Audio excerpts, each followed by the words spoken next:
पोलाभरम ପାଇଁ କ୍ଷତି ସହିବ ଓଡ଼ିଶା। ମାଲକାନଗିରି ଜିଲ୍ଲାର ବିଭିନ୍ନ ଅଞ୍ଚଳ କୁଆଡ଼େ ଉଭାନ ହୋଇଯିବା ସହ ସେଠାକାର ବାସିନ୍ଦାଙ୍କ ଜୀବନ ଜୀବିକା ମଧ୍ୟ ବାଧାପ୍ରାପ୍ତ ହେବ। ପୂର୍ବ ସରକାର ତ ପାରିଲେନି, ତେଣୁ ଏବେ ରାଜ୍ୟ ଓ କେନ୍ଦ୍ରରେ ଡବଲ ଇଞ୍ଜିନ ସରକାର ହୋଇଥିବାରୁ ଆଶା ବଢ଼ିଛି। ଆନ୍ଧ୍ରପ୍ରଦେଶର पोलाभरम ପ୍ରକଳ୍ପ ଦ୍ୱାରା କ୍ଷତିଗ୍ରସ୍ତ ମାଲକାନଗିରି ଜିଲ୍ଲାର ମୋଟୁ ଅଞ୍ଚଳ ଗସ୍ତ କରି ସ୍ଥିତି ଅନୁଧ୍ୟାନ କରିଛି ସ୍ୱତନ୍ତ୍ର ଅନୁସନ୍ଧାନ ଟିମ୍। ଏହି ଟିମ୍ ପୂର୍ବତନ କେନ୍ଦ୍ରମନ୍ତ୍ରୀ ବ୍ରଜ ତ୍ରିପାଠୀ ନେତୃତ୍ୱରେ ମୋଟୁ ତହସିଲର ମୋଟୁ, ବିନାୟକପୁର, ଆଲମା, ମୋଟୁର ସଙ୍ଗମ ସ୍ଥଳ ମୁଗି ପଏଣ୍ଟ ଓ ଛତିଶଗଡ଼ ଦ୍ୱାରା ନିର୍ମିତ ସାବେରୀ ସେତୁ ପରିଦର୍ଶନ କରି ଲୋକଙ୍କ ସହିତ ଆଲୋଚନା କରିଥିଲେ। କୌଣସି କ୍ଷୟକ୍ଷତି ଆକଳନ ନ କରି ଆନ୍ଧ୍ର ସରକାର पोलाभरम ପ୍ରକଳ୍ପ ନିର୍ମାଣ କରୁଥିବାରୁ ମୋଟୁର ତଳୁଆ ଅଞ୍ଚଳରେ ଥିବା ଗାଁ ଗଣ୍ଡା ସହ ଜଙ୍ଗଲ ଜମି ଓ ଚାଷ ଜମି ବୁଡ଼ିଯିବାର ଆଶଙ୍କା ରହିଛି ବୋଲି କହିଛନ୍ତି ପୂର୍ବତନ କେନ୍ଦ୍ରମନ୍ତ୍ରୀ। पोलाभरम प्रकल्प शेष होगाकू बसिलानी, अथच प्रभावित अंचल जनशुणाणी होइनाई। तेणु प्रभावित लोकों को थैतान करने सहित क्षतिपूरण देवाकू पूर्वतन केन्द्रमंत्री सरकार को निवेदन करने सहित मालकानगिरी सदर महकुमा सर्किट हाउस ठारे एक सांबादिक सम्मेलन करी निजर प्रतिक्रिया कहिसंती पूर्वतन नवीन सरकार 24 वर्ष शासन रे थाई मध्य मोटू अंचल केते गाँ क्षतिग्रस्त हेबो, प्रकल्प द्वारा केते लोक प्रभावित हेबो ताहार सविशेष तथ्य तत्कालीन सरकार दे पारिले नाही। तेणु वर्तमान डबल इंजिन सरकार होइथिबारु पोलाभरम प्रकल्प ओडिशार स्वार्थ को गुरुत्व दिया जाई राज्य सरकार पदक्षेप ग्रहण करिवे बोली आशा करा जाउछि। जो अनुदान करिया को कमिटी जाइथिलु, हमर मंत हला आंध्र प्रदेश हसु, ओडिशा नकांदु। तेणु केंद्र सरकार आंध्र को हसुचंती, ओडिशा को नकांदांतु।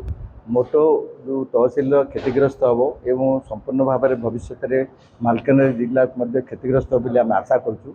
एक केंद्र सरकार पुनर्बार विचार करूँ एवं ये अंचल जमी क्षतिग्रस्त नहब से आवश्यक पदक्षेप ग्रहण करूँ।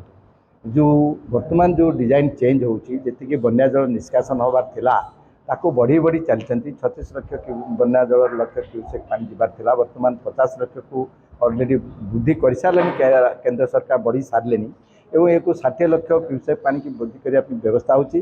जेहेतु कृष्णा नदी की जल जावाई ये योजना भितर अंतर्भुक्त रही, तेणु एक 60 लाख क्यूसेक पानी बन्या जल निष्कासन ये सब डिजाइन होची एवं इतने स्पीड कराऊँ। तेणु पछुआ जो पानी आसो एक कई नजर देना, जेहेतु एक धरी नि विस्थापित होना समर्ज होना, एक गोटे बंध एम्बाकमेंट करी 200-300 मीटर पानी रहिबो गोटे नदी रे एवं ताकू एम्बाकमेंट करी 30-40 मीटर गोटे एम्बाकमेंट करी अटकी रखीदेवे, ये कौन संभव? आंध्र प्रदेश हसु हमर मना नहीं, किंतु ओडिशा न कांदु।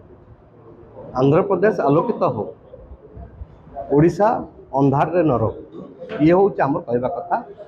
पोलाभरम प्रकल्प संपर्क में बड़ कथा हूँ जे प्रकल्प जातीय प्रकल्पर मान्यता पाई।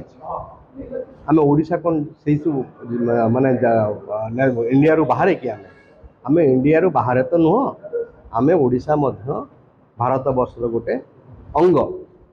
आम ओडिशार क्षति हम, आम ओडिशार लोक मैंने भासी जीवे, आम ओडिशार जंगल जमी सबमर्ज हो, या आम सही पारिबा कि? आम सहीबा नहीं एवं तार प्रतिवाद हवा जरूरी। से आम अपील करूँ ओडिशार समस्त राजनैतिक दल, शासक दल हूँ, विरोधी दल हूँ, समस्ते एकाठी हूँ और ओडिशावासी एकाठी हूँ जे ओडिशार ये जो क्षति हम, ओडिशार ये जो दुर्भाग्य ता कबलरू आमको बचाइबा हेले समस्त को एकाठी होगा पड़े। देखा जाऊ मोहन सरकार ओडिशार लाभ पाई कौन पदक्षेप ग्रहण करुछंती। मालकानगिरी कृष्णपद राय को रिपोर्ट, द कुइभर। भारतर एकमात्र परीक्षित बायोसार पृथ्वी प्रो माटी को रखे सुस्थ, दिए नुआ जीवन। धान, पनीपरिबा और डाली जातीय फसल पाई लाभदायक, अमल बढ़ाए, रोग कमाए। आज ही जमी रे प्रयोग करंतु। राज्यर प्रत्येक जिला और ब्लॉक में आमे डिस्ट्रीब्यूटर और डीलर नेउछु। जोगाजोगो पाई 9937054201 नंबर को डायल करंतु।